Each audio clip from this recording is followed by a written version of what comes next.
Bismillahirrahmanirrahim.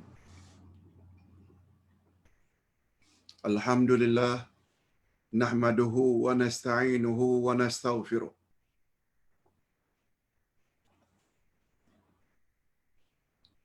Wa na'udzu billahi min shururi anfusina wa min sayyiati a'malina. May yahdihillahu fala mudilla lahu wa may yudlil fala hadiya lahu. Asyhadu an la ilaha illallah wahdahu la syarika lah wa asyhadu anna Muhammadan abduhu wa rasuluhu la nabiyya ba'dah. Allahumma salli wa sallim ala nabiyyina Muhammad wa ala alihi wa sahbihi ajma'in, amma ba'd. Hadirin dan hadirat serta para pemirsa yang saya hormati, Assalamualaikum warahmatullahi wabarakatuh. Alhamdulillah, setelah kita mempelajari sihir, selanjutnya kita belajar ruqyah. Pada pagi ini kita akan tambah perkara ketiga yang boleh merosakkan akidah atau keimanan seseorang, dipanggil dengan tamimah. Tamimah. Kita sedang memperkatakan kitab akidah Ahlus Sunnah wal Jamaah jilid 2, bab yang pertama. Bab yang pertama ini akan membahas beberapa perkara yang boleh merosakkan akidah. Pertama sekali, sihir. Yang kedua, ruqyah. Dan yang ketiga, tamimah. Pembahasan kita pada hari ini adalah tentang tamimah.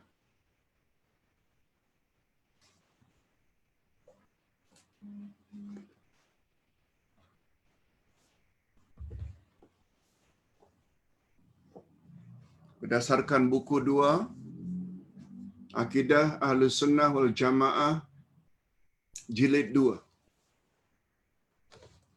Okey, kita terus kepada topik makna tamimah. Apa itu tamimah?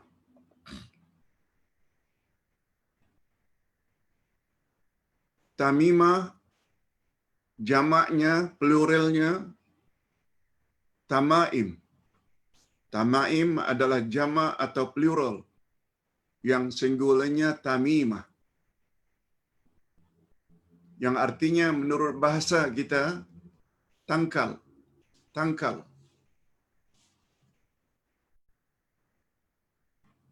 Yang biasanya diikat pada lengan, pada pinggang, atau dikalung pada leher. Tamaim adalah bentuk jamak dari perkataan tamimah yang menurut bahasa adalah tangkal. Dan menurut istilah agama pula, tamimah ialah sesuatu yang biasanya diikat atau dikalung pada kanak-kanak dengan tujuan agar terhindar dari gangguan roh-roh yang jahat atau kejahatan pandangan orang yang hasad yang dipanggil dengan ain.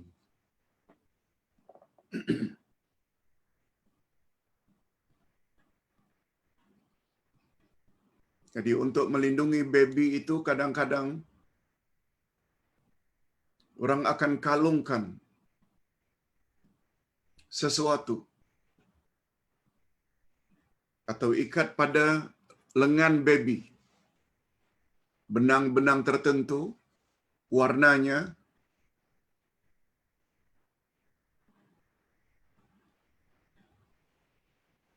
dalam pandangan Islam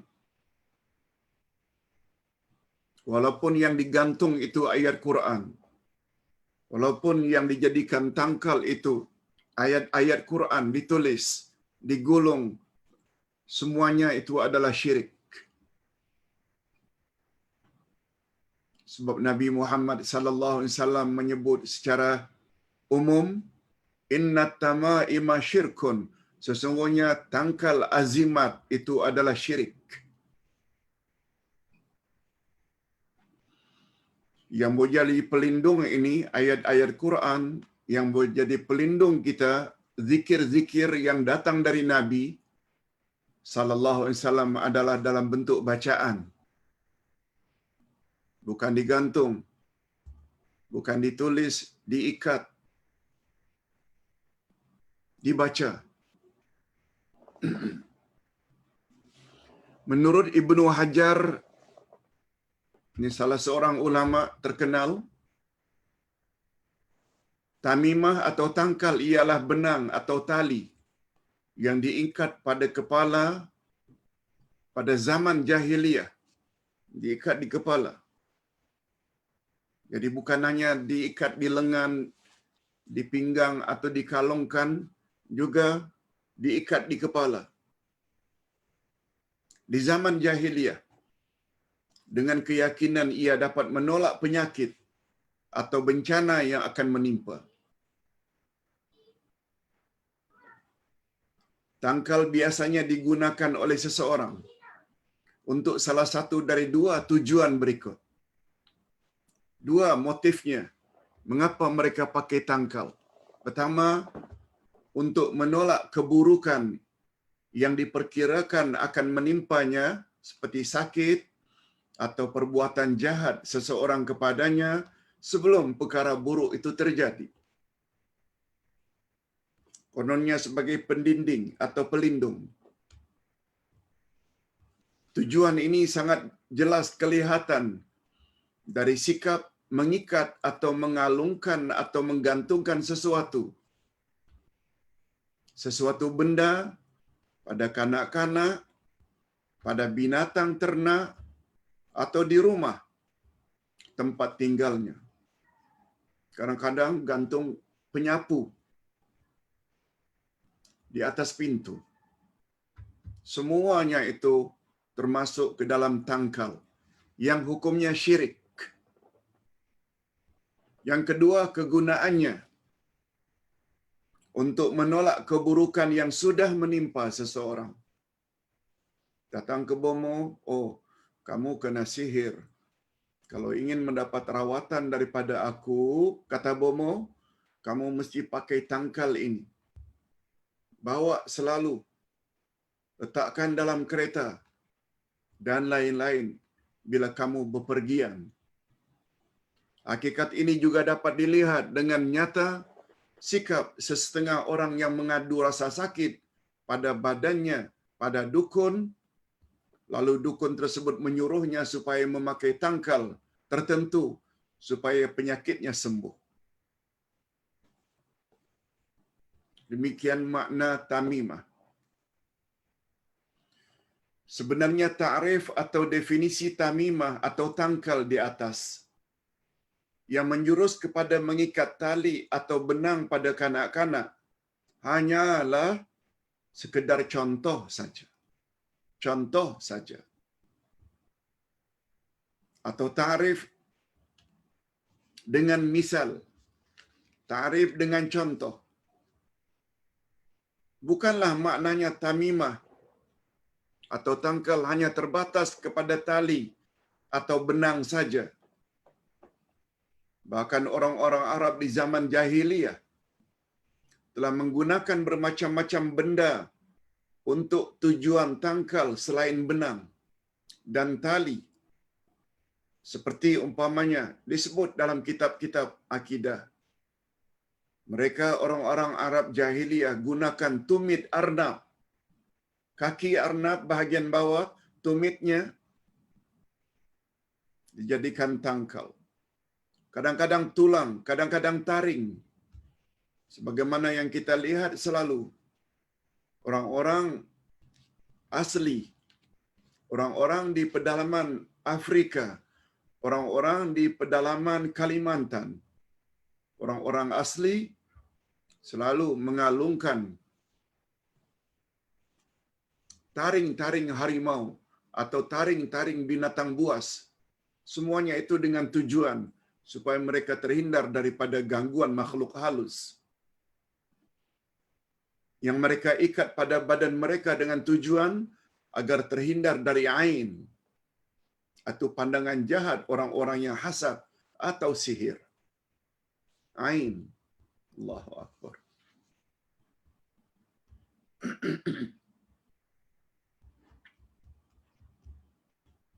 Bukan dengan cara diikat. Dalam Islam, lindungi diri daripada gangguan makhluk halus. Hatta dari pandangan manusia yang disebut ain dalam bentuk bacaan. Bukan dengan mengikat sana sini. Berdasarkan hakikat di atas, maka apapun barangan yang digantung untuk salah satu dari dua tujuan di atas, maka dapat digolongkan sebagai tamimah. Apakah ia tali, benang, kayu, daun-daunan, logam atau lain-lain. Selagi tujuan ia melakukan agar ia terhindar daripada keburukan, apakah keburukan itu sudah menimpanya atau diperkirakan akan menimpanya, sebab yang menjadi kayu pengukur sesuatu adalah hakikat sesuatu, bukan terletak pada namanya, bukan terletak pada namanya atau pada istilah. Ini sesuai dengan kaedah dalam ilmu kita atau dalam Islam. Ini dipanggil dengan ilmu usul. Ada satu formula yang berbunyi al-ibrah bil haqa'iq la bil asma. Maksudnya yang menjadi ukuran adalah hakikat sesuatu. Bukan yang menjadi ukuran itu pada nama. Kawan, minumlah ini apple juice. Dia namakan apple juice. Pada dia memabukkan. Dia barangkali bir. Dia barangkali arak.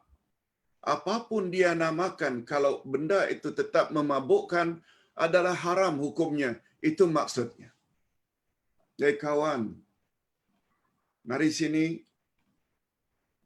Si fulan itu awak kenal tak? Kenal? Kita bukan mengumpat dia ya. Tidak menceritakan hal dia sahaja. Awak perlu tahu. Dia gunakan istilah, kita bukan mengumpat, tapi sekedar menceritakan halnya sahaja. Lalu diceritakanlah keburukan-keburukan rakannya itu. Hukumnya tetap haram dan namanya mengumpat. Walaupun menggunakan istilah, kita ingin cakap halnya saja, bukan mengumpat. Sebab definisi mengumpat menurut Nabi, zikruka akhaka bima yakrah. Kau menyebut tentang sifat seseorang yang bila dia dengar, dia marah. Mengumpatlah itu. Walaupun dengan menggunakan istilah, kita tidak mengumpat. Kita hanya tidak cakap hal dia saja. Begitulah istilah rasuah, istilah riba. Robah macam mana pun istilahnya, haram tetap haram riba itu, walaupun digunakan istilah bunga, faedah, interest, dia tetap hukumnya haram. Sebab Allah berfirman, a'udzubillahi minasyaitonirrajim, wa ahallallahu al-bai'a wa harrama ar-riba.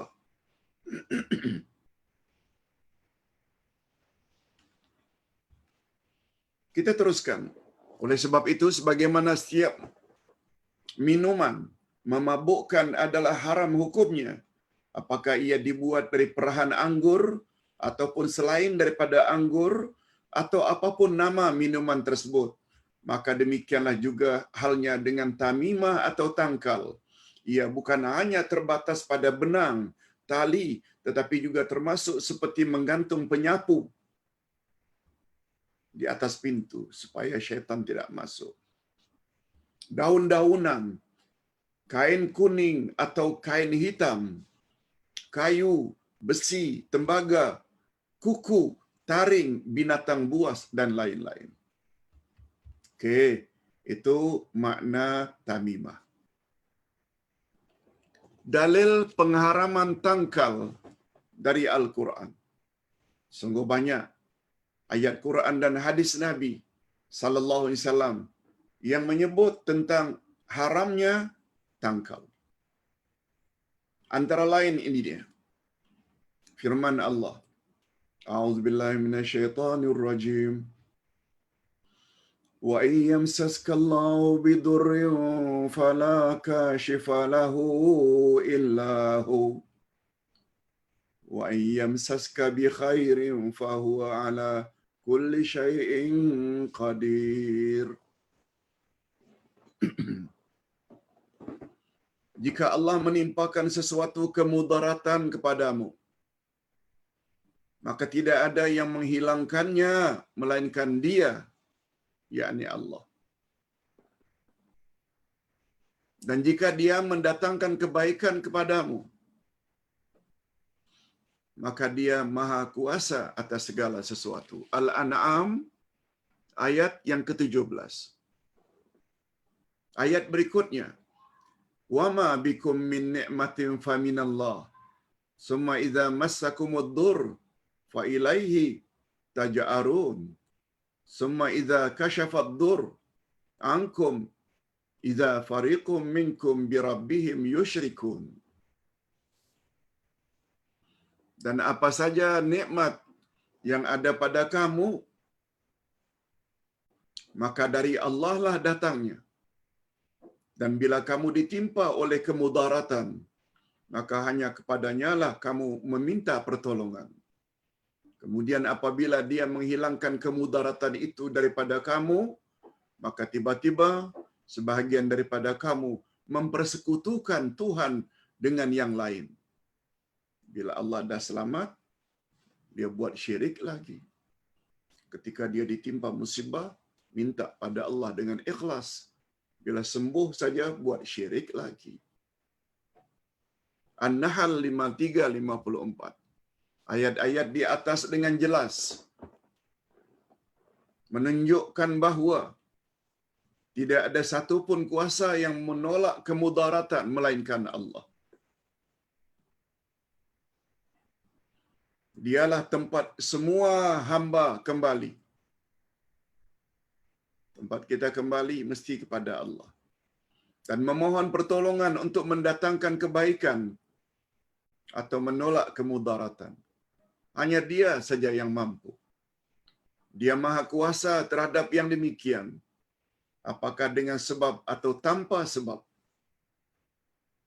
Sedangkan sebab pula ada dua jenis. Ada namanya syar'iyah, ada namanya tabi'iyah.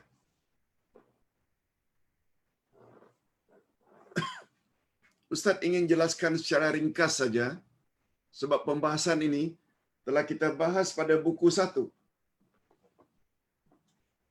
Buku 1 Akidah, kita telah bahas tentang bab sebab ini.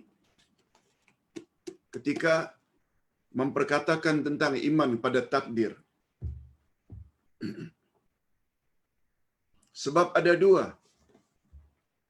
Sebab tabi'i, iaitu secara natural, secara fitrah, secara semula jadi. Bila sakit berobat, bila haus minum, bila lapar makan. Sesuatu yang boleh kita fikirkan.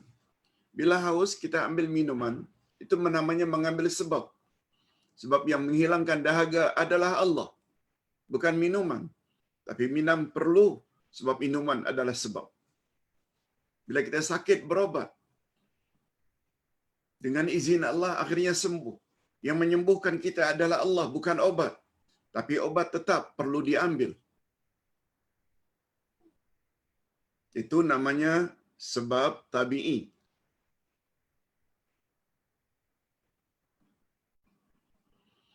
Adapun sebab-sebab syar'i sebagaimana yang tertera dalam Al-Quran atau hadis Nabi sallallahu alaihi wasallam. Ustaz buat contoh. Sebagaimana yang Ustaz tadi telah tamatkan buku yang ketujuh dalam mengedit untuk dibuat layout. Pagi ini Ustaz jumpa satu amalan yang sangat bagus untuk terhindar daripada gangguan syaitan.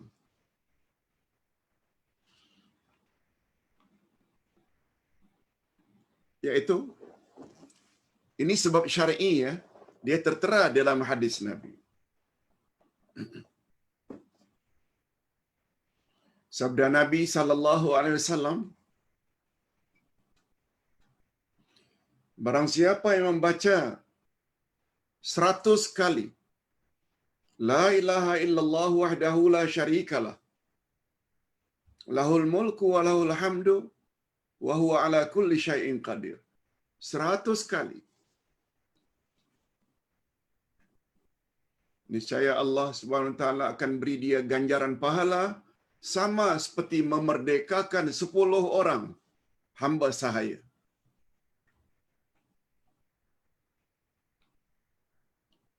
Fadilat berikutnya, Allah akan beri dia kebaikan 100 macam kebaikan. Fadilat selanjutnya, ketiga, Allah hapuskan daripadanya 100 dosa.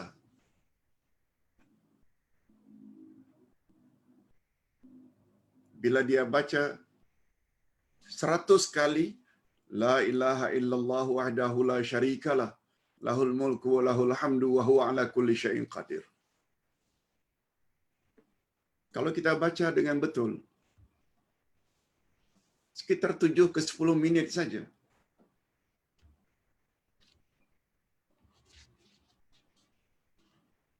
Riwayat itu sahih, riwayat Imam Bukhari dan Imam Muslim.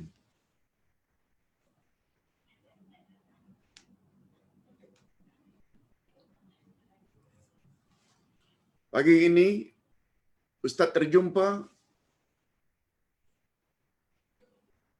kisah nyata seorang yang terkenal mahir dalam bab ini, namanya Syekh Wahid Abdus Salam Al-Bali. Ustaz ada sebut dalam buku 2 ini.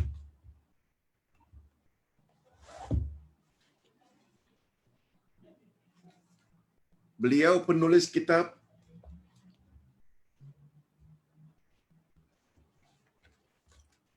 Asyaril Battar, yang dalam bahasa kita senjata tajam untuk menolak sihir dan ilmu hitam. Senjata tajam untuk menolak sihir dan ilmu hitam, black magic.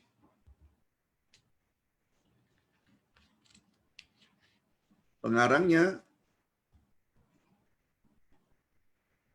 Wahid Abdul Salam Al-Bali. Beliau menceritakan pengalaman beliau.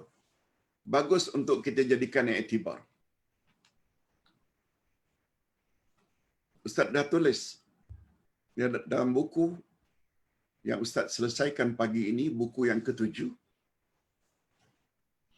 Penyakit ain dan cara merawatnya.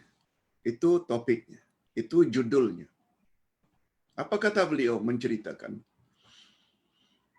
Ketika ditanya oleh seorang wartawan, macam mana Tuan Syekh kalau kita ingin mendapat perlindungan dari gangguan syaitan? Beliau jawab, pada satu hari saya pernah merawat seorang wanita yang kena sihir.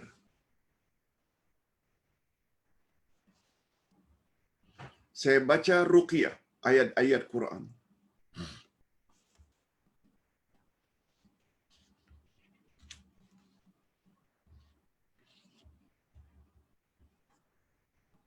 Syaitan yang masuk ke dalam wanita tersebut kesakitan.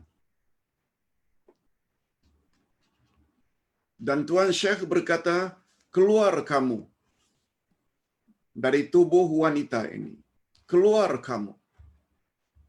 Sambil membaca lagi ayat-ayat ruqyah dari ayat-ayat Al-Quran. Syaitan yang masuk atau jin yang masuk ke dalam tubuh wanita tersebut menjawab, aku tak akan keluar. Lalu dibaca lagi. Disuruh lagi agar keluar. Dia jawab lagi, aku tak akan keluar.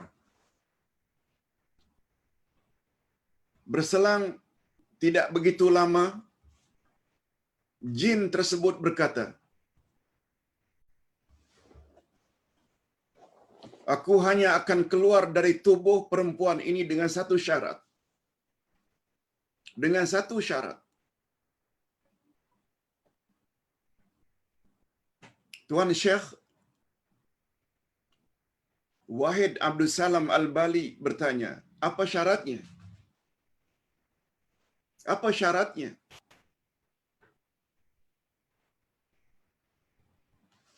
Bila aku keluar dari tubuh wanita ini, aku akan masuk ke dalam tubuhmu. Kata Tuan Syekh, silakan masuk ke dalam tubuhku. Silakan. Sambil Tuan Syekh baca lagi ayat-ayat Al-Quran sebagai ruqyah,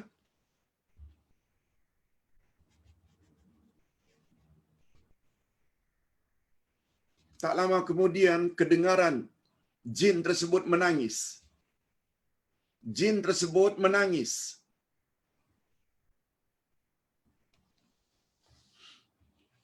Tuan Syekh bertanya, mengapa kamu menangis? Mengapa kamu menangis? Aku menangis karena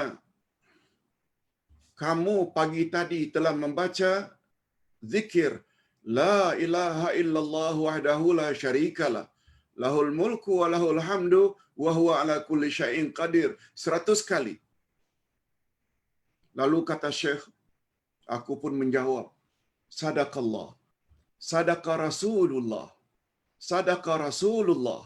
Sungguh benar Rasulullah yang telah bersabda, barang siapa yang membaca La ilaha illallah wahdahu la syarikalah lahul mulku wa lahul hamdu wa huwa ala kulli syai'in qadir 100 kali, selain dia mendapat ganjaran seperti memerdekakan 10 orang hamba sahaya, dihapuskan daripadanya 100 dosa, diberi kebaikan untuknya 100 kebaikan. Selain itu, orang tersebut dijamin oleh Allah akan dipelihara oleh Allah daripada gangguan syaitan. Sadaqa Rasulullah. Sungguh benar.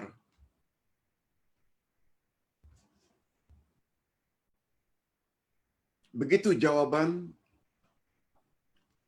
Tuan Syekh terhadap jin yang menangis tadi.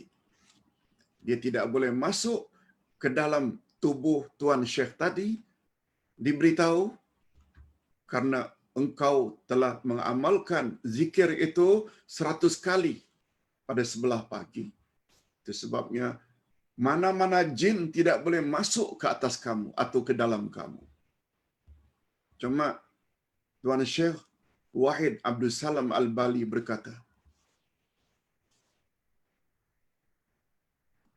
barulah berkesan zikir tersebut sebanyak 100 kali. Bila dia dibaca dengan tadabbur dan tafakkur.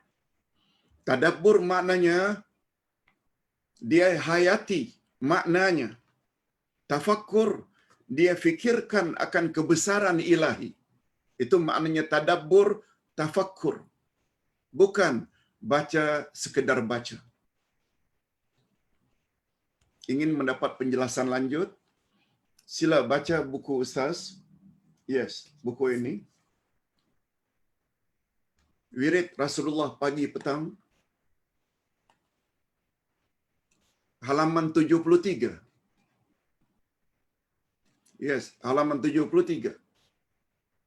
Hadis sahih riwayat Imam Bukhari dan Imam Muslim. Nah, Ustaz sekedar nak memberitahu, ambil sebab ada dua. Ada sebab tabi'i, seperti tadi, air boleh menjadi sebab hilangnya dahaga, makanan boleh menjadi sebab hilangnya lapar, obat-obatan, Panadol, painkiller dan lain-lain boleh menghilangkan dengan izin Allah penyakit. Tapi jangan lupa, kita ada satu lagi sebab yang dipanggil dengan sebab syar'i, sebab agama, sebagaimana yang tertera dalam Al-Quranul Karim. Baca ayatul kursi, baca 3 qul, atau datang dari hadis Nabi, baca la ilaha illallah wahdahu la syarikalah, lahul mulku wa lahul hamdu wa huwa ala kulli syai'in qadir 100 kali. Cuma Nabi pernah ditanya, ya Rasulullah, apakah ada orang yang lebih baik daripada mengamalkan la ilaha illallah wahdahu la syarikalah, lahul mulku wa lahul hamdu wa huwa ala kulli syai'in qadir? Ada tak orang yang lebih baik dari itu? Jawab Nabi, ada. Bila dia baca lebih dari 100 kali. Itu sebabnya dianjurkan sangat, kalau boleh, 100 kali pagi dan sekali 100 kali petang. InsyaAllah seharian itu, dia tidak akan dapat diganggu oleh mana-mana syaitan. Okey, Ustaz kira cukup pembahasan itu tentang masalah sebab.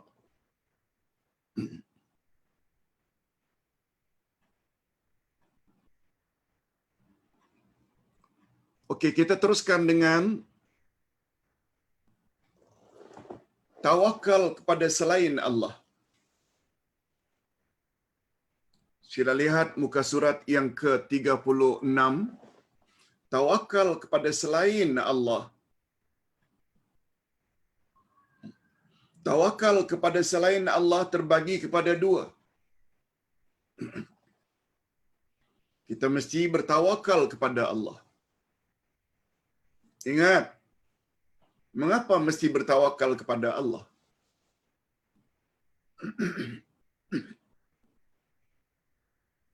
Mengapa mesti bertawakal kepada Allah? Mengapa mesti berserah diri pada Allah? Tidak boleh kepada yang lain.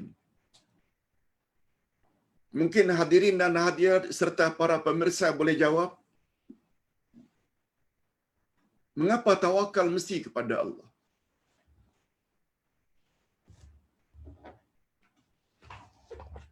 Ustaz sudah sebut pada awal kitab ini. Jilid 1. Ibadat ada 4 macam. Ada namanya ibadat hati, ada namanya ibadat badan, ada namanya ibadat harta, ada namanya ibadat lidah. Ibadat lidah seperti isti'adzah, a'udzubillahi minasyaitonirrajim, mohon perlindungan. Istighatsah, mohon agar tidak ditimpa musibah. Doa, semuanya itu doa, itu ibadat lisan. Ibadat harta, sedekah, zakat, nazar. Ibadat badan, salat, puasa. Ibadat hati. Ibadat hati yang paling utama ikhlas, sabar, mahabbah, cinta, tawakal. Nah, tawakal termasuk ibadat hati. Kalau kita dah setuju bahawa tawakal itu adalah ibadat hati dan setiap ibadat mesti ditujukan kepada Allah, adalah syirik hukumnya apabila kita bertawakal kepada selain Allah. Sebabnya sungguh banyak dalam Al-Quran Allah menyebut, fatawakkal 'ala Allah. Hendaklah kamu bertawakal hanya kepada Allah.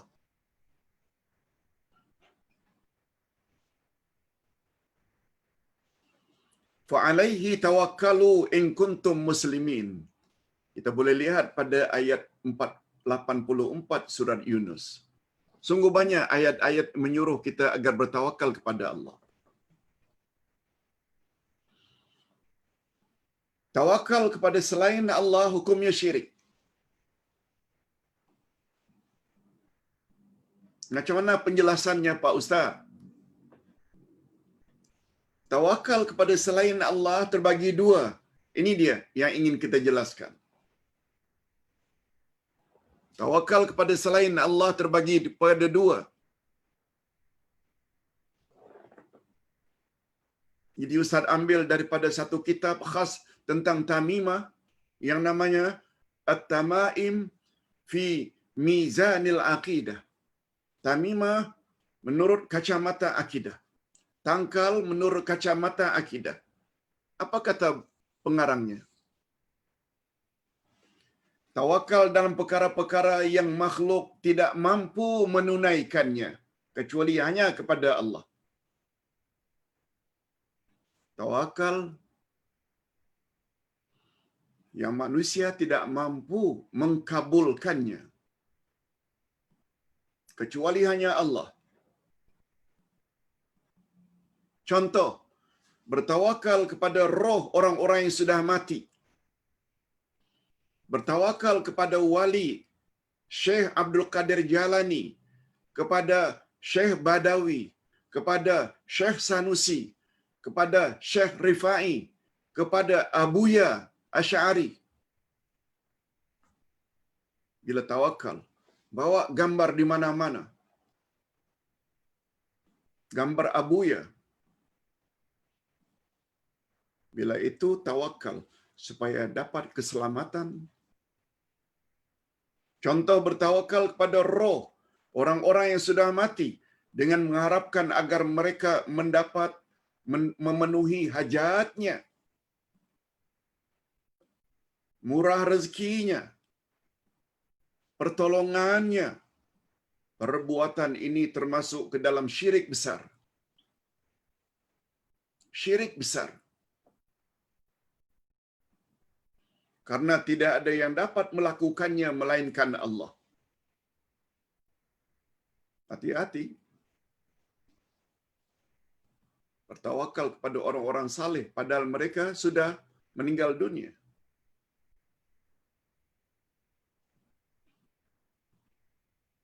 Mereka akan dapat perlindungan dengan berkat mereka. Hati-hati. Yang kedua, tawakal dengan sebab-sebab yang zahir, yang biasa berlaku. Seperti tawakal kepada penguasa, tawakal kepada sultan, yang Allah Subhanahu wa taala jadikan mereka memiliki kuasa dan rezeki atau yang seumpama dengannya.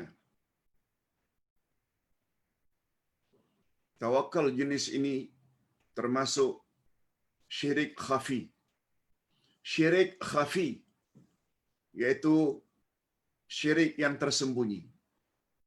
Syirik juga bila hati ini terpaut sangat dengan bos kita, dengan penguasa tertentu, kononnya tidak boleh hidup tanpa mereka, termasuk tawakal yang keterlaluan terhadap suami. Tanpa suami, saya tak boleh makan. Tanpa suami, saya tak boleh hidup. Dia termasuk dalam syirik juga, tapi syirik khafi. Syirik ada dua, ada syirik jali, iaitu syirik yang nyata, macam contoh pertama tadi, atau syirik besar, dan satu lagi syirik khafi, syirik yang tersembunyi. Okey. Ingin akidah mantap dan sempurna, hindarkan diri daripada kedua-dua jenis tawakal tadi. Tawakal kepada selain Allah ada dua jenis, ada jali, ada khafi. Nah, kalau begitu Ustaz, adakah berserah diri dengan makna tawakal yang dibolehkan oleh agama? Ini dia penjelasannya. Sedangkan tawakal yang dibolehkan ialah tawakal insan dalam amal perbuatan yang termampu dilakukannya. Tapi Ustaz, tadi Ustaz kata tawakal mesti kepada Allah sahaja. Mengapa pula ada tawakalan dibolehkan? Jawabannya macam ini. Doa, isti'anah, memohon pertolongan. Betul tak doa atau memohon pertolongan, memohon perlindungan mesti kepada Allah? Sebab itu ibadat lisan. Tapi memohon pertolongan terkadang-kadang dibolehkan. Yang mustahak, orang yang kita minta tolong itu mampu untuk melakukannya. Bukan tidak mampu, tapi mampu.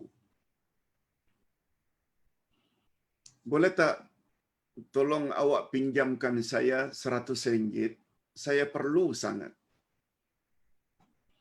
Boleh tak awak tolong saya angkat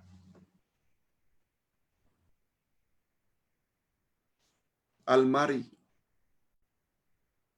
pindah dari satu bilik ke bilik yang lain? Namanya kan minta pertolongan juga, tapi minta pertolongan itu dalam kemampuan manusia. Itu maksudnya, hukumnya boleh. Begitu juga tawakal terhadap penguasa tertentu. Yang penguasa tersebut mampu melakukannya.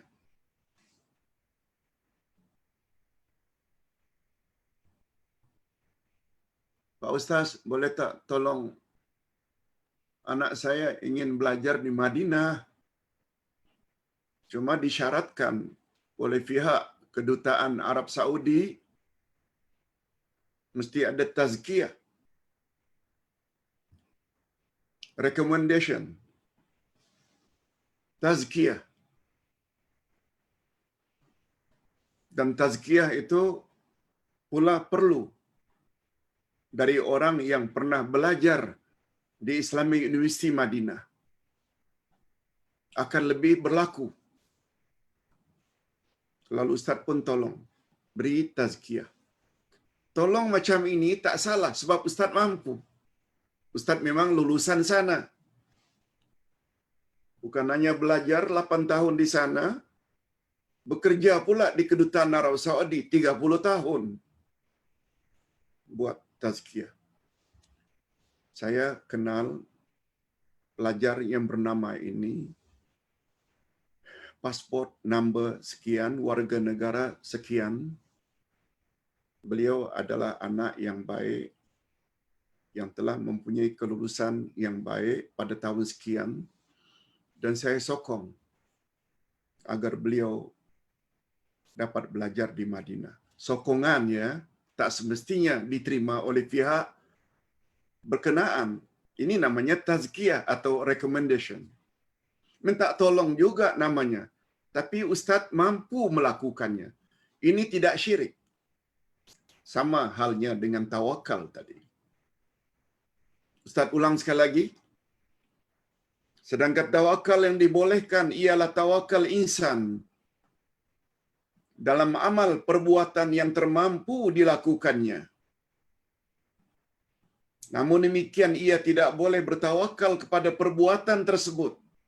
Walaupun ia bertawakal kepadanya, tetapi ia mestilah bertawakal kepada Allah dan bersandar kepadanya supaya mempermudah dan memperlancar perbuatan yang ia bertawakal di atas. Mudah-mudahan dapat difahami. Tawakal yang sebenarnya mesti kepada Allah.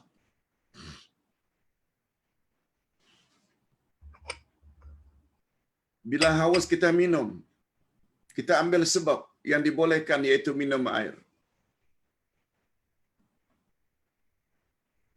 Adalah syirik hukumnya apabila kita mendakwa air yang menghilangkan dahaga. Syirik. Bila pening, telan Panadol. Adalah syirik hukumnya apabila kita mendakwa Panadol atau painkiller yang menghilangkan pening kita, yang menghilangkan tetap Allah. Ini hanya sebab sahaja. Macam itulah lebih kurang sebagai gambaran. Jadi tidak diragukan lagi bahawa bersandar kepada tangkal azimat atau tamimah dengan sandaran sepenuhnya, maka ia termasuk ke dalam tawakal jenis pertama, yaitu syirik besar atau syirik jali, syirik nyata, seperti bersandar kepada roh-roh orang yang sudah wafat dan yang seumpama dengannya karena mereka tidak mampu berbuat apapun. Berbeza halnya bila kita mohon kepada orang yang masih hidup, Pak Ustaz, boleh tak tolong doakan saya supaya sihat? Boleh tak tolong doakan saya supaya lancar perjalanan kami untuk pergi haji dan umrah? Boleh tak tolong doakan Ustaz? Saya pun doa juga supaya anak saya yang ambil SPM mendapat hasil yang cemerlang. Boleh, dengan syarat orang yang kita minta tolong itu masih hidup. Dan inilah yang dilakukan oleh Umar ibn Khattab radhiyallahu anhu ketika Madinah dilanda oleh kemarau panjang. Ketika itu baginda Rasul sallallahu alaihi wasallam telah wafat. Umar datang pada angkelnya Rasulullah, yaitu Abbas. Apa kata Umar? Ya Abbas, ketika baginda Rasul sallallahu alaihi wasallam dulunya masih hidup, aku dan kami minta baginda tolong doakan supaya hujan turun. Buat salat istisqa, minta hujan. Nah, sekarang baginda telah wafat. Engkau angkelnya, tolong doakan untuk kami supaya Allah turunkan hujan di Madinah. Lalu Abbas pun berdoa. Tak lama kemudian awan hitam datang dan turun hujan. Hadis sahih riwayat Imam Bukhari. Sikap Umar tidak mendatangi kuburan Nabi, lalu berkata, Ya Rasulullah, engkau tetap mulia walaupun di alam barzakh, oleh sebab itu tolonglah kami. Umar tidak berbuat demikian. Sebab Nabi setelah wafat tidak boleh tolong lagi umatnya. Begitu pemahaman yang betul. Kalaulah Nabi saja tak boleh tolong setelah baginda wafat, apalagi para wali-wali Allah kononnya, keramat-keramat tertentu. Termasuk wali Songo, wali 9. Ziarah boleh, tapi jangan minta sesuatu di atas kuburannya. Bercanggah. Oleh sebab itu, pelajaran akidah sangat mustahab. Pelajaran akidah sangat mustahab. Akidah bila rosak, semua amal saleh akan runtuh dan musnah. Tak percaya, lihat ayat 65 surat Az-Zumar. Allah berfirman, La in asyrakta layahbatanna amaluk walatakunanna minal khasirin. Bila kamu terlibat dengan syirik, hancur musnah seluruh amalanmu, dan di akhirat kamu pasti termasuk orang-orang yang merugi. Mengapa rugi? Hajinya, umrahnya, baca Qurannya, tahajudnya, witirnya, puasa sunatnya, musnah, tidak ada value, tidak ada nilai di sisi Allah, gara-gara syirik. Kita teruskan. Dalil-dalil pengharaman tangkal dari al-hadis. Kalau tadi, dalil-dalil pengharaman tangkal dari ayat Quran. Dalam hadis Nabi pula. Kita teruskan. Langsung membaca hadisnya.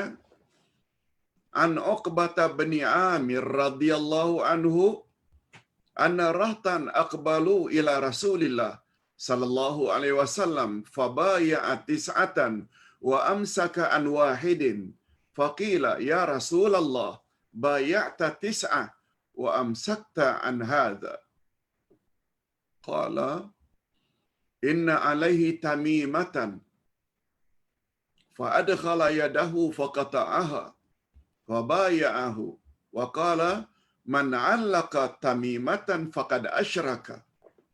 Rawahu Ahmad wa Tabarani wa rijalu Ahmad thiqat.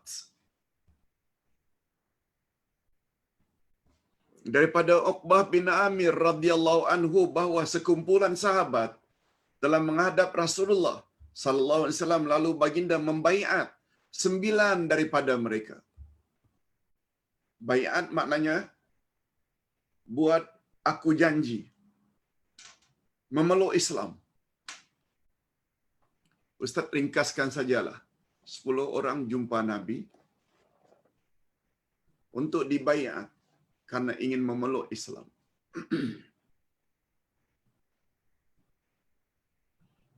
Dari 10 itu Nabi baiat 9 saja. 9 saja. Nabi tinggalkan yang 1. Sahabat bertanya, "Ya Rasulullah, engkau baiat hanya 9. Bagaimana dengan yang 1 itu?" Nabi jawab, "Aku lihat pada tangannya ada tamimah, ada tangkal." Nabi menjawab, "Sesungguhnya dia memakai tangkal." Mendengar ucapan baginda, laki-laki yang memakai tangkal itu pun memasukkan tangannya, lalu diputuskannya tangkalnya dan dibuang. Melihat keadaan itu, Rasulullah pun panggil dia, lalu membaiat dia. Selanjutnya apa kata baginda? Barang siapa yang menggantungkan tangkal, maka dia telah berbuat syirik. Hadis riwayat Imam Ahmad, Tabarani dan orang-orang yang meriwayatkan dari Ahmad adalah thiqat, maknanya dapat dipercayai. Ini di antara dalil tangkal azimat itu syirik. Kita bukan bercakap suka-suka hati. Dalilnya ada. Tadi Ustaz cakapkan tentang seorang alim bernama Wahid Abdul Salam Al-Bali. Ustaz bukan saja respect, mengagumi beliau karena beliau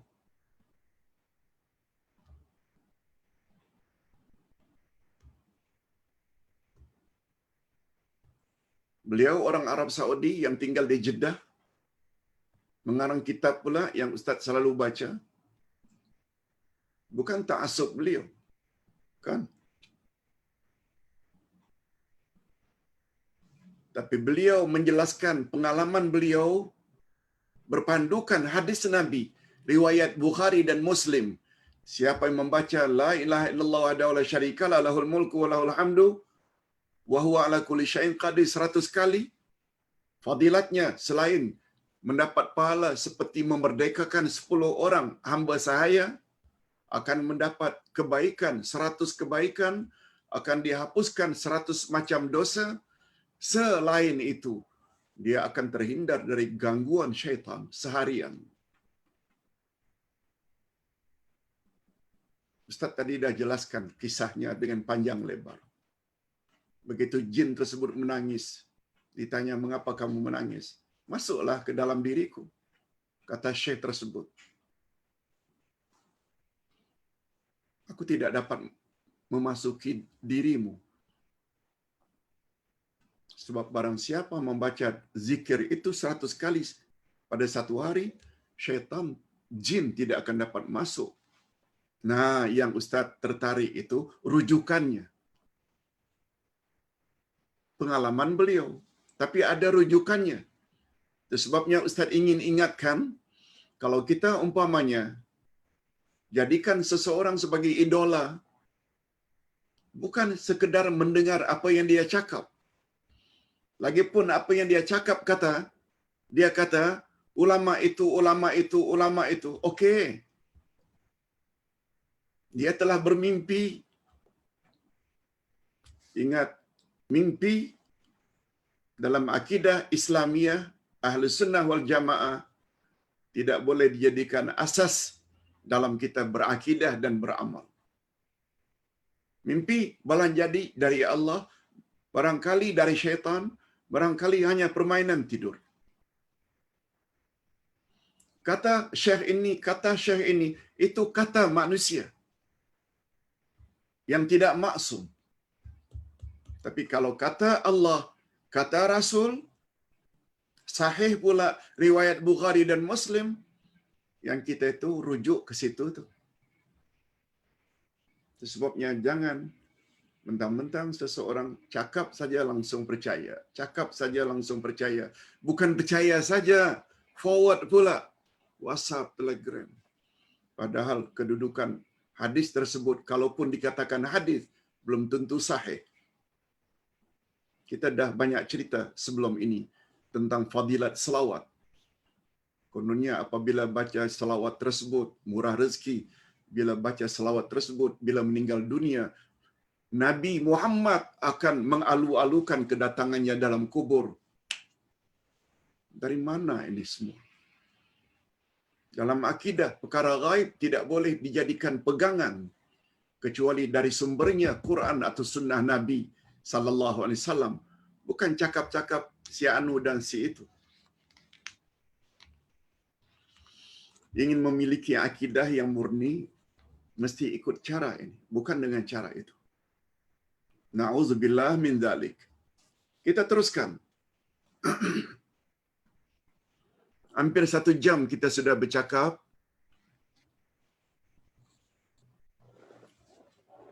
Kita tengok dulu apa komen Syekh Abdul Rahman bin Hasan. Beliau berkata dalam kitabnya, Qarratu Uyunil Muwahhidin. Ini juga satu kitab yang sangat bagus. Karangan Syekh Abdul Rahman bin Hasan Al-Syekh. Halaman 66, apa kata beliau? Hadis di atas menyatakan dengan terang dan jelas bahawa memakai tangkal adalah syirik jika maksud yang memakainya untuk tujuan agar ia terhindar dari malapetaka atau dengan memakainya agar ia mendapat manfaat. Keyakinan seperti ini dapat merosakkan kesempurnaan tauhid dan keikhlasan yang terkandung di dalam kalimat la ilaha illallah. Sebab orang yang ikhlas tidak akan memalingkan hatinya kepada selain Allah untuk mendapat manfaat dan untuk terhindar dari malapetaka. Ini sebagaimana di dalam firman Allah. Apa kata Allah? Apa firman Allah? Waman ahsanu qawlan waman ahsanu dina mimman aslama wajahu lillahi wa huwa muhsin. Siapakah yang lebih baik agamanya daripada orang yang ikhlas menyerahkan dirinya kepada Allah sedangkan dia pun mengerjakan kebaikan, iman dan amal saleh.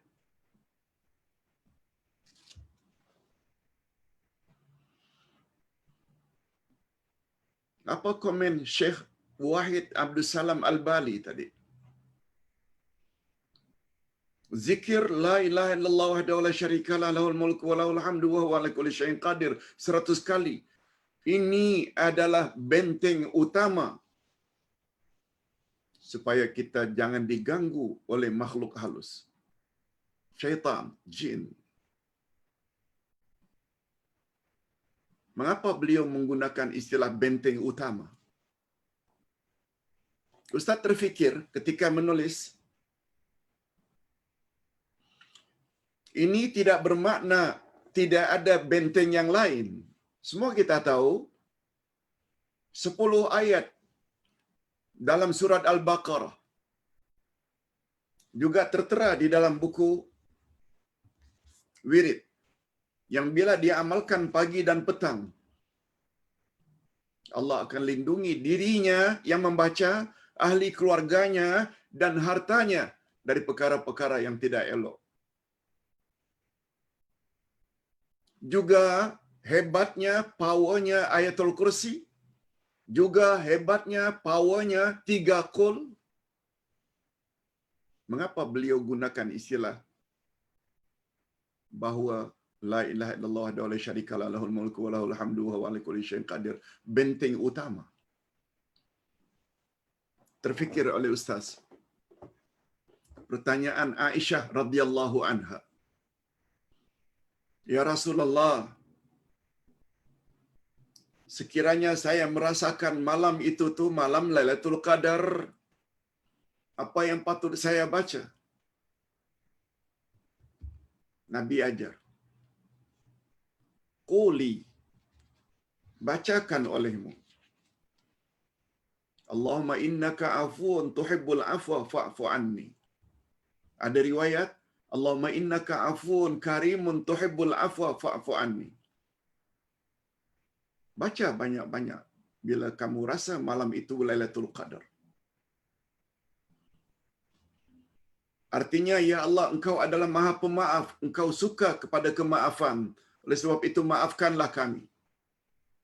Nabi suruh kita banyak-banyak baca doa itu. Tidak bermakna tak boleh baca doa lain.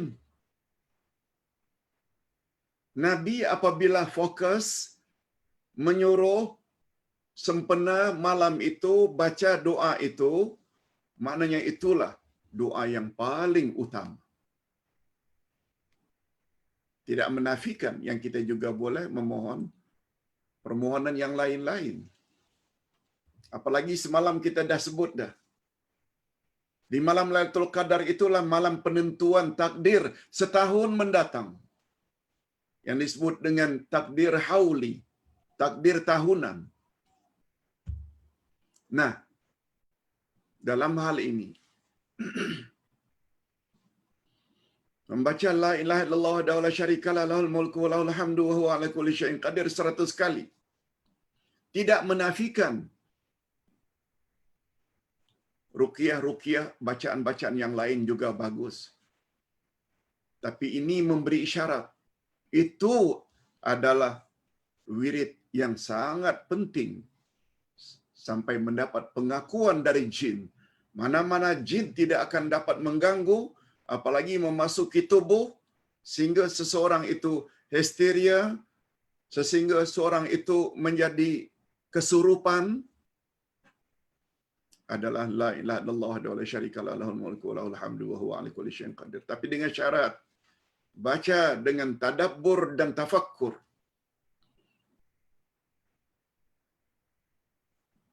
Lebih-lebih lagi, dalam satu riwayat dikatakan, Nabi SAW pernah bersabda, qala syaitan, syaitan berkata, jin berkata.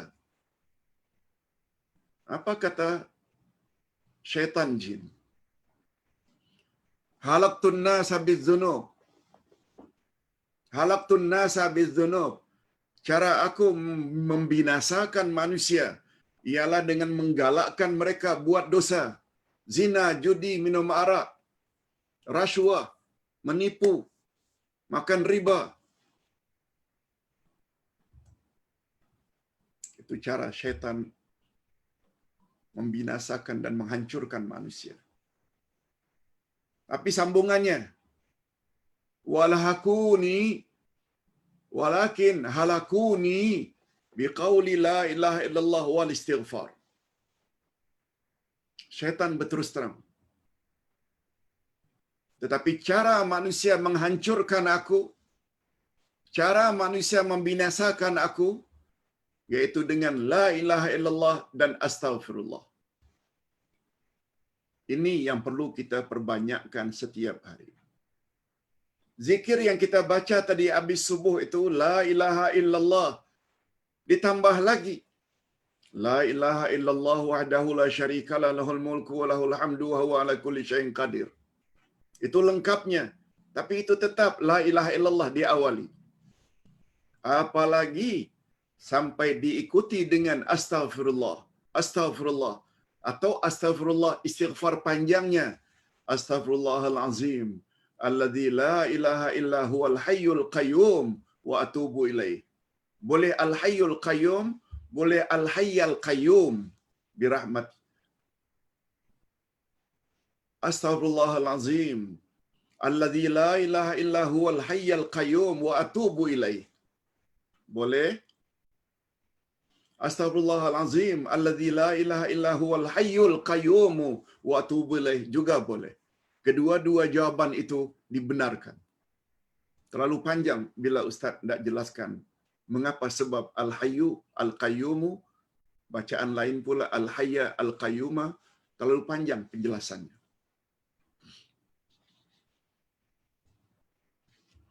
Hadirin dan hadirat rahimakumullah. Jadi sekali lagi, zikir itu bukan azaz zikir itu. Boleh zikir-zikir yang lain. Cuma ditekankan itu karena itulah yang paling utama.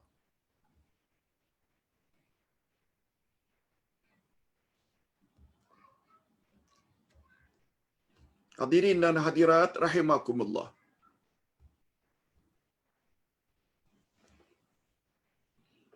Cuba lihat muka surat yang ke-43. Karena terlalu panjang notanya, sila baca. Sebab dalam 10-15 minit lagi Ustaz akan akhiri pembahasan ini. Masuk tanya jawab jika ada. Muka surat yang ke-43 di bawah tajuk tangkal syirik besar atau syirik kecil. Itu pertanyaannya. Syirik pada asalnya terbagi kepada dua, syirik besar dan syirik kecil. Syirkun akbar dan syirkun asghar.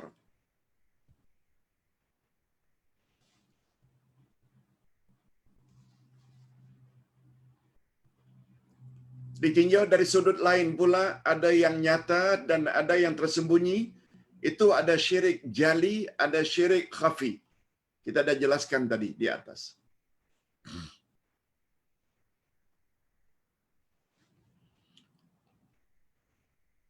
Syirik pada asalnya terbagi kepada dua.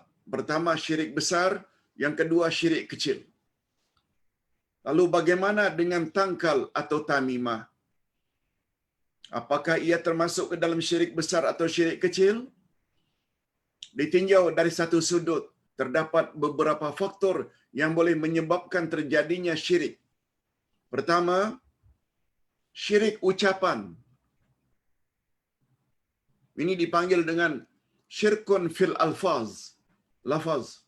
Yang kedua, syirik maksud, syirik fil maqasid. Yang ketiga, syirik sebab, syirik fis sabab. Okey, itu istilah saja. Adapun penggunaan tangkal termasuk ke dalam bab syirik sebab.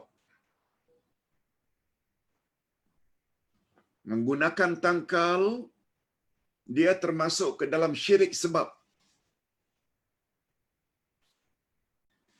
Sebab dia menggunakan tangkal, maka dia jatuh pada dosa syirik. Sebab dia memakai tangkal. Bukan maqasid, bukan alfaz. Itu yang kita kena bagi dulu.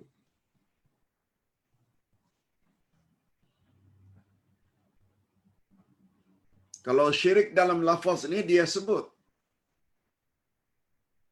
Ketika lalu pada waktu malam, gelap pula kawasan perkuburan. Datuk, cucu numpang lalu, Datuk. Jangan ganggu, Datuk. Cucu numpang lalu. Itu syirik lafaz. Itu yang dipanggil dengan syirkut doa. Dia menyebut dengan lidahnya. Itu syirik lafaz. Syirik maqasid, iaitu syirik terjadi karena maksudnya, karena tujuannya, karena matlamatnya. Itu sebabnya riya termasuk syirik maqasid. Dia buat sesuatu, dia derma ke, dia salat ke, dia haji ke, ada karena lain. Riya karena ingin mendapat pujian. Itu tuh maksudnya sudah jadi lari. Adapun tangkal, dia termasuk syirkus sabab. Disebabkan memakai tangkal, dia jatuh syirik. Penjelasannya begini. Adapun penggunaan tangkal termasuk ke dalam bab syirik sebab. Dan syirik jenis ini kadang-kadang termasuk ke dalam syirik besar dan kadang-kadang termasuk syirik kecil.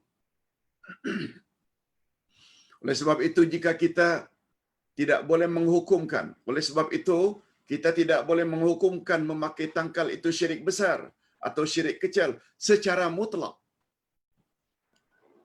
Orang pakai tangkal memang syirik, tapi tidak dimasukkan, dikategorikan syirik besar ke syirik kecil, tak boleh secara mutlak. Ustaz jelaskan sajalah, sebab Ustaz masih ingat lagi apa yang Ustaz tulis. Bila orang yang pakai tangkal itu ditanya,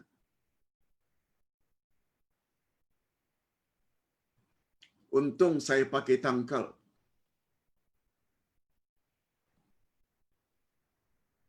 Kalau tidak aksiden saya tadi, kalau tidak mati saya tadi, untunglah pakai tangkal ini yang dibekalkan oleh bomo. Kalau tak ada tangkal, mati saya tadi. Itu bermakna dia telah meletakkan keselamatannya itu pada tangkal. Tangkal yang menyelamatkan dia, bukan Allah. Itu syirik besar. Mudah saja memahami.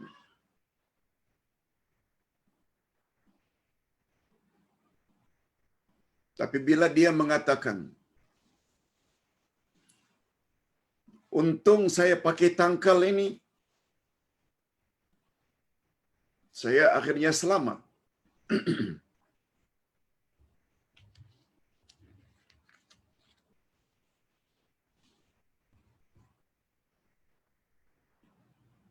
Ini sebagai usaha saja. Saya tahu yang menyelamatkan saya adalah Allah. Cuma ini sebagai sebab saja. Walau dia katakan ini sebab saja, walau dia berkeyakinan Allah yang protect dia, tangkal ini sebab saja, tetap syirik hukumnya. Tapi untuk orang yang seperti ini, namanya syirik kecil. Yang pertama tadi syirik besar.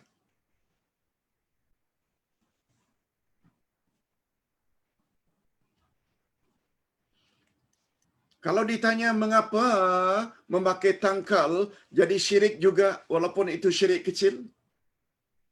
Jawabnya. Karena Allah Subhanahu wa taala tidak jadikan tangkal itu sebagai pelindung atau penyelamat. Beza dengan air. Bila Ustaz haus, Ustaz minum. Mohon maaf, Ustaz memang mau minum pun. Bismillah.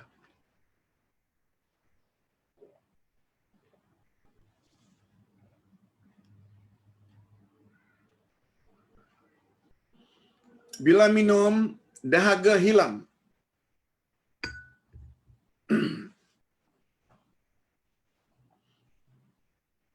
Ustaz berkeyakinan yang menghilangkan dahaga adalah Allah. Tapi minum Ustaz perlu ambil sebab dia sebab untuk hilang dahaga. Pertanyaan, syirik atau tidak? Minum harga hilang dahaga. Jadikan minuman sebagai sebab hilang dahaga, syirik atau tidak? Jawabnya tidak. Karena Allah memang jadikan air untuk menghilangkan dahaga.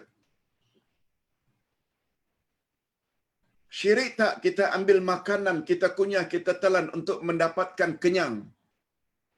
Kita yakin yang mengenyangkan adalah Allah. Tapi kita ambil makanan untuk kita kunyah dan kita telan.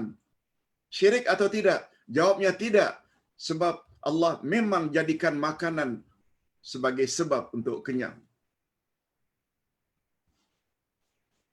Allah Subhanahu wa taala tidak sebut tangkal itu dapat menjadi sebab kita selamat dari gangguan syaitan.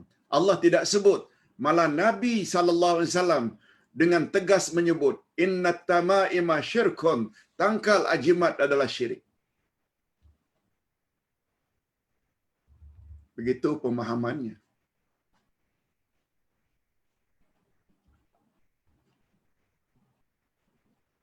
Jangankan hukumnya syirik, bila pakai tangkal, bila kita minum dan berkeyakinan bila hilang dahaga, minum yang menghilangkan dahaga itu pun dah syirik. Yang boleh hanya jadikan dia sebagai sebab. Bila kita telan painkiller atau Panadol untuk hilangkan migrain atau pening kepala, bila kita mendakwa painkiller lah yang menyembuhkan kita bukan Allah, itu pun syirik. Padahal obat-obatan itu memang sebab untuk sembuh. Apatah lagi sesuatu yang Allah tidak jadikan dia sebagai sebab untuk terhindar daripada gangguan syaitan. Mudah-mudahan kita dapat memahaminya. Hadirin dan hadirat rahimakumullah. Nah, sedikit penjelasan tangkal dari ayat Al-Quran. Dulu kita pernah mendengar satu orang yang cukup heboh puluhan tahun yang lalu atau belasan tahun yang lalu, yang telah membunuh orang-orang tertentu di kerat-keratnya. Didapati ketika ditangkap di dalam, di pinggangnya ini dibalut dengan ayat-ayat Quran supaya terhindar daripada, tak tahulah, daripada ditangkap dan sebagainya. Semua kita tahu. Apa hukum Ustaz orang yang memakai tangkal tapi dari ayat Quran? Kita baca dulu. Para ulama berbeza pendapat tentang penggunaan tangkal dari ayat-ayat Quran atau doa-doa perlindungan yang warid dari Rasulullah. Sebahagian mereka membolehkannya dan sebahagian yang lain melarangnya. Ini hujah-hujahnya. Hujah golongan yang membolehkan. Kononnya firman Allah, kami turunkan Al-Quran sebagai obat. Satu. Yang kedua, Aisyah pernah berkata, sesungguhnya tangkal adalah jika digantung sebelum ditimpa bala, bukan sesudahnya. Kononnya itu boleh dijadikan hujah. Yang ketiga, diriwayatkan bahwa Abdullah bin Amru menggantungkan doa faza', doa terkejut pada anak-anaknya sebelum sampai umur baligh dengan ucapan ini.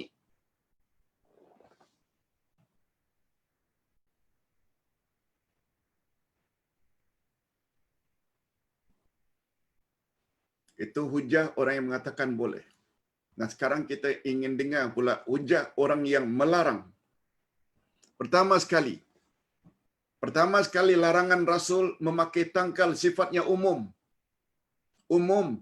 Inna tamaima syirkun.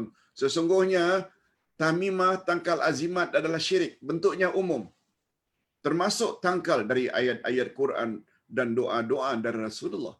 Bila ditulis, lalu digulung, diletakkan di lengan dan sebagainya, tak boleh. Sebab Nabi menyebut tangkal azimat itu syirik secara umum. Yang kedua, sekiranya amalan tersebut diperbolehkan, sudah pasti Nabi akan menjelaskannya. Sebagaimana baginda pernah menjelaskan tentang ruqyah. Coba tengok tentang ruqyah. Seorang bertanya pada Nabi, "Ya Rasulullah, bagaimana jika saya mengamalkan ruqyah di zaman jahiliyah?" Nabi tidak langsung melarang. Tapi Nabi kata, "Perdengarkan padaku ruqyah yang kamu maksudkan, yang kamu amalkan di zaman jahiliyah." Lalu orang itu pun baca dan Nabi dengar. Setelah Nabi dengar, kata Nabi, "La ba'sa bih." Tidak mengapa dia amalkan selagi di dalamnya tidak ada unsur syirik. Sebabnya ruqyah boleh dengan bahasa kita, asalkan di dalamnya tidak ada unsur syirik. Tapi berbeza dengan apa yang Nabi lihat tadi, 10 orang yang ingin dibaiat. Nabi baiat hanya 9 saja. Yang ke-10 Nabi tidak baiat. Ketika ditanya mengapa Tuhan tidak baiat, Nabi kata, "Aku lihat pada dirinya ada tangkal." Lalu orang tersebut pun buang. Setelah buang itu, maknanya segala yang diikat ini dengan tujuan untuk protek diri dari gangguan, syirik hukumnya, tamimah hukumnya. Yang ketiga, para sahabat juga melarang tamimah. Mereka lebih mengetahui tentang petunjuk Rasulullah. Demikian juga pandangan para tabi'in, terutama Ibrahim An-Nakhai, yang pernah berkata bahawa mereka membenci semua jenis tangkal, sama ada tangkal yang dibuat dari ayat Quran atau bukan dari ayat Quran. Dan yang keempat, hujah orang yang melarang. Pencegahan awal sebelum terjadi perkara yang lebih besar. Sadduz zara'i'. Ini ada istilah dalam agama, sadduz zara'i'. Menghalang dari awal-awal supaya perkara besar jangan terjadi. Jangan dekati harta anak yatim. Lihat tu, bukan larangannya itu jangan makan harta anak yatim. La taqrabu, jangan dekati harta anak yatim. Itu ada unsur sadduz zara'i'. Jangan kamu dekati zina. Larangan dalam Quran bukan menyebut jangan berzina, jangan dekati. Seperti khalwat, dedah aurat, berdua-duaan, yang bukan mahram, sebab dia akan membawa kepada zina. Itu namanya sadduz zara'i'. Termasuklah sadduz zara'i'. Jangan kamu ambil berkat dengan replika capal Nabi. Sebab dia boleh membawa kepada syirik. Kalau Nabi masih hidup, semua anggota beliau adalah berkat. Janggutnya, selipernya, bajunya, jubahnya. Setelah baginda wafat, confirm itu memang milik Rasulullah, yes, boleh diambil berkat. Tapi sudah 1400 tahun yang lalu, asli ke replika atau lakaran capal Rasulullah, lalu diambil berkat, kita cenderung jangan ambil berkat dengan gambar capal. Sebab itu sadduz zara'i' boleh membawa kepada syirik yang lebih besar. Itu cara memahaminya. Wallahu a'lam. Hadirin dan hadirat rahimakumullah. Kita baca sebagai penjelasan terakhir, golongan yang melarang tangkal membantah hujah puak yang membolehkan dengan mengatakan, pertama, surah Al-Isra ayat 82 adalah mujmal atau umum, bahwa ayat Quran itu adalah syifa, itu adalah umum. Sedangkan Rasulullah sallallahu alaihi wasallam telah menjelaskan bagaimana cara pengobatan dengan Al-Quran, yaitu dengan membacanya dan mengamalkannya. Dan tidak ada riwayat yang Nabi menyuruh menggantungkan ayat Quran pada diri seseorang. Demikian juga sahabat Nabi sallallahu alaihi wasallam, tidak ada satu pun yang pakai tangkal. Itu satu jawabannya. Jawaban kita. Yang kedua, ucapan Aisyah radhiyallahu anha juga mujmal, umum, tanpa menyebut menggantungkan ayat Quran. Ucapan beliau tidak sedikit pun mengandungi makna kebolehan menggunakan tangkal. Terakhir, hadis Abdullah bin Amru adalah dhaif, lemah. Yang kononnya beliau pernah mengalungkan tangkal di leher bebinya. Salah seorang periwayatnya ialah Muhammad bin Ishaq. Beliau adalah mudallis. Kalau tidak gunakan hadis itu, salah seorang riwayatnya adalah mudallis, yaitu orang yang tidak amanah, yang namanya Muhammad bin Ishaq. Oleh itu, hadis ini tidak boleh dijadikan hujjah. Dan kalau Ustaz boleh tambah satu lagi yang keempat. Apa kata Nabi dalam hadis sahih? Hadis tersebut boleh kita dapati di dalam himpunan 40 hadis Nabi Imam An-Nawawi. Apa kata Rasulullah? Da' ma yaribuka ila ma la yaribuk. Tinggalkan apa yang meragukan kamu dan ambillah apa yang sudah tidak meragukan lagi. Nah, ayat-ayat Quran